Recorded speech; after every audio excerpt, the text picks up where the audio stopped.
Selamun aleyküm. Bugün miladi 5 Mayıs 2022 Perşembe, Hicri 4 Şevval 1443. Günün ayeti.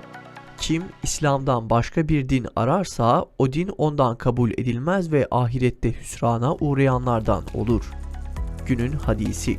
İlmin kaldırılması, cehaletin yerleşmesi, içkinin içilmesi ve zinanın yaygınlaşması kıyamet alametlerindendir.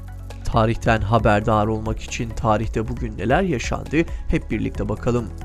1762 Rusya ve Prusya aralarındaki 7 yıl savaşını sona erdiren St. Petersburg Anlaşması'nı imzaladılar. 1809 İsviçre'nin Aargau kantonu Yahudileri vatandaşlıktan atarak tüm vatandaşlık haklarından mahrum etti. 1936 İtalyan birlikleri Etiyopya'yı işgal etti. 1947 Belçika, İngiltere, Danimarka, Fransa, Hollanda, İrlanda, İsveç, İtalya, Lüksemburg ve Norveç bir araya gelerek Avrupa Konseyi'ni kurdu. Türkiye Avrupa Konseyi'ne Ağustos 1949'da katıldı.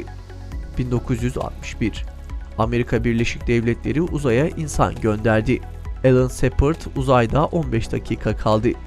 2000 Parlamento dışından parti liderlerinin mütabakatıyla Cumhurbaşkanı adayı gösterilen Anayasa Mahkemesi Başkanı Ahmet Necdet Sezer, Türkiye Cumhuriyeti'nin 10. Cumhurbaşkanı seçildi. Sezer, Cumhurbaşkanlığı seçimi için Meclis Genel Kurulu'nda yapılan 533 milletvekilinin katıldığı 3. tur oylamada 330 oy aldı. 2011 Mustazafter Yüksekova Şubesi Başkan Yardımcısı Ubeydullah Durna, 5 Mayıs 2011'de hizmet verdiği dernek binasının PKK yandaşları tarafından yakılmasını engellemek için verdiği mücadele esnasında uğradığı silahlı saldırı sonucu şehit oldu. Ubeydullah Durna, Allah yolunda can vermek en büyük arzumdur diyerek o büyük arzusuna kavuşmuştu.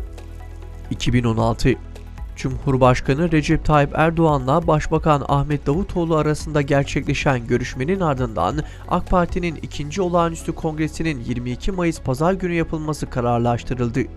Başbakan Ahmet Davutoğlu genel başkan adayı olmayacağını açıkladı.